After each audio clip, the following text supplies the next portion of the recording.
Hola, buenas tardes. Yo soy Jorge. El día de hoy les voy a hablar del Código Civil de Jalisco. Este, una disculpa, profe. Yo vi los temas y pensé que trataba de todo el Código Civil, pero bueno, igual quiero entregarlo por si llegara a valer algo. Creo que la información que pude obtener está muy interesante y pues la verdad, sí aprendí algo.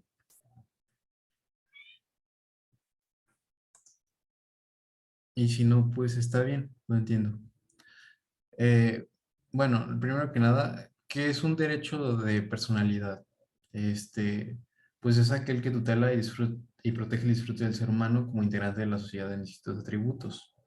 También son esenciales, eso quiere decir que cada persona la tiene, es como un derecho básico, intransmisibles, lo que quiere decir que pues la persona no puede transmitirlo a otra persona porque son propios y es como un derecho. Es que es prácticamente un derecho, es un derecho más bien.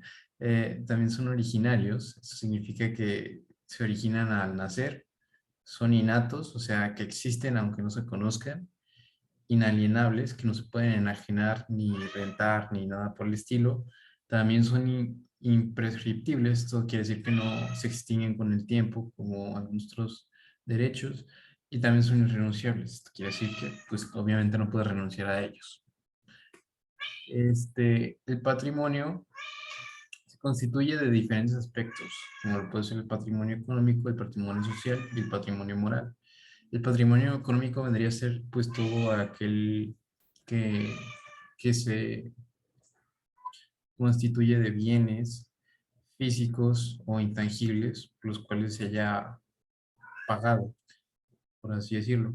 El patrimonio social es pues el contexto de familiares, pudiendo llegar a ser también amigos, y el patrimonio moral pues son las costumbres y los valores que tiene el individuo.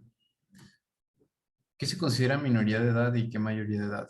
Bueno, esto es algo muy relevante para la ley, puesto a que la minoría de edad comienza en el nacimiento y finaliza a los 18 años. Eh, y pues ahí mismo comienza la mayoría de edad. Y pues sirve básicamente para determinar si una persona se considera capaz o si aún necesita una figura jurídica que tome decisiones por él o ella. Esto pues aplica para si una persona puede tomar decisiones o no jurídicamente hablando. Por ejemplo, hay otras personas que no se consideran capaces. Por ejemplo, las personas con discapacidades mentales, puede ser síndrome de Down o enfermedades como la esquizofrenia.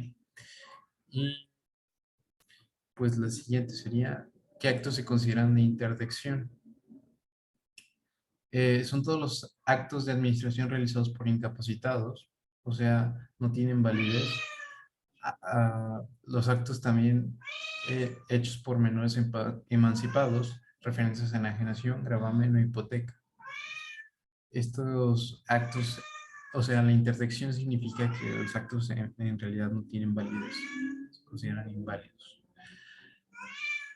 La emancipación ocurre cuando el menor de edad contrae matrimonio o cuando se demuestra buena conducta y aptitud de mayores de 16 años sujetos a padre potestad o tutela. O en su caso, cuando tienen los 18 años, como vimos anteriormente, se vuelven incapaces y pueden emanciparse por su cuenta. ¿En qué consiste la individualización de las personas físicas? Pues esto es lo que nos da una identidad. Consiste en brindar un nombre propio junto con sus apellidos, independientemente de la situación en la que se encuentra el menor. Esto se expresa así porque independientemente de si al menor lo lleva una persona que sea o no su padre, el menor tiene que tener un nombre y un apellido propios. ¿Cuál es el domicilio de una persona física? El domicilio de una persona física es cualquier domicilio en el que éste resida o en su caso donde él tenga sus negocios, y si no existe es cualquier lugar en el que se halle eh, por más de 6 meses, tengo entendido, según lo establece la ley. En casos de ausentismo de una persona, si existe un apoderado, este se tendrá para todos los efectos civiles y sus negocios se podrán tratar con él. Y si se ignora este detalle, el juez a petición de una parte interesada puede nombrar a un representante provisional, pudiendo ser un cónyuge, sus hijos, sus ascendientes en grado de menos edad o, en su caso, a un heredero presuntivo. Si pasando eh, si pasando 5 años se considera presumida su muerte a partir de una declaración de ausencia por el juez. ¿Qué es la patria potestad? La patria potestad es aquella relación que tienen recíprocamente los padres y los hijos no emancipados, donde se expresa la custodia de las personas y de los bienes constituyendo un deber y una obligación, a la que no se puede renunciar a realizarse permanentemente. Es intransmisible, salvo en caso de adopción, y confiere el derecho y deber de aplicación disciplinaria con el fin de educar de forma armónica, perdón.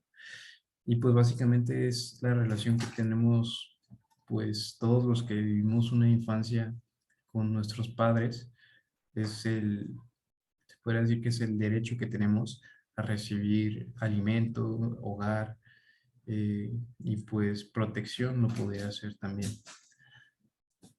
¿Qué es la tutela? La tutela, por otra parte, es la institución de orden público que guarda a una persona y los bienes. Generalmente, cuando se trata de una persona es porque es menor de edad o porque es incapaz jurídicamente. Nadie puede eximirse solo por causa legítima y se desempeñará por un tutor, con intervención de un curador y un consejo de familia. Es importante mencionar que solo se puede tener un tutor y un curador definitivos para quien sea sujeto de tutela. ¿Qué es la posesión? La posesión se considera cuando la persona que ejerce un poder de hecho sobre él, o sea, que lo usa o goza de él, se adquiere y se ejerce por sí mismo o por otro a nombre de él mismo eh, ese bien. También existe la posición derivada, cuando una persona puede ceder temporalmente ese bien y, y pues darle derecho sobre el usufructo, arrendamiento, acreedor u otro título análogo, que ahorita vamos a ver el de usufructo. El usucapio. El usucapio se trata de un medio para adquirir la propiedad sobre bienes con el ánimo de dueño por tiempo y requisitos necesarios. Es indispensable que sea de manera pacífica, continua, pública y en concepto de propietario. Sucede en inmuebles cuando se poseen por 5 años en concepto de propietario de buena fe en el momento de adquisición, o cuando los bienes hayan sido objetos de una inscripción de posesión, o en 10 años cuando la posesión es en concepto de propietario, con los mismos requisitos anteriormente mencionados. Ahora, ¿qué pasa si una persona encuentra tesoros? Los tesoros, primero que nada, se entienden como dinero, alhajas u otros objetos valiosos cuya procedencia legítima se ignore. Y pues existen varios casos. En caso de que el bien se encuentre en mi propiedad, por ejemplo, y yo mismo lo encuentro, ese bien, ese tesoro, se vuelve automáticamente mío. Pasa a ser de mi propiedad. En caso de que donde encuentro yo el tesoro sea de otra persona o sea público, será dividido en mitad al dueño y a mí que yo lo encontré. Pero sin embargo, esto no quiere decir para nada que esté permitido buscar tesoros en propiedades ajenas. Es algo que está sumamente penado. El derecho de accesión. El derecho de accesión se refiere a la propiedad de los bienes que también da derecho a lo que ellos produzcan, pudiendo ser frutos naturales, industriales y civiles. Son frutos naturales aquellas producciones espontáneas de la tierra, vías, entre otros. Frutos industriales, aquellos que se produzcan en inmuebles mediante cultivo o trabajos realizados. Y civiles, aquellos como los alquileres de muebles o inmuebles, entre otros. O sea, aquí te dan el derecho a la propiedad del bien y también del fruto. Es importante mencionarlo porque ahorita a continuación vamos a ver uno que es muy similar, pero que no tiene algo muy esencial que este tiene. La copropiedad. La copropiedad se trata de la propiedad en conjunto de un bien o de bienes. Va desde dos personas hasta, pues, diría que es ilimitado, pero no debe haber alguna regla para eso. Eh, Se tiene el dominio común del bien y no pueden ser obligados a conservarlo. En caso de que el bien no sea divisible, se puede proceder a su venta y a la repartición de su precio entre los involucrados. El usufructo. El usufructo es el derecho real y temporal a disfrutar de bienes ajenos sin alterar su sustancia ni su forma. Se puede constituir por disposición legal, contrato, testamento o usucapia. Puede ser simultáneo o sucesivo entre varias personas. Puede constituirse desde o hasta cierto día bajo condición. Brinda derecho de obtener y ejercer las acciones y excepciones reales, personales o posesorías, así como ser considerado como parte de todo litigio. O sea, básicamente puedes obtener un bien siempre y cuando no lo modifiques de forma gratuita. Ahora, el uso.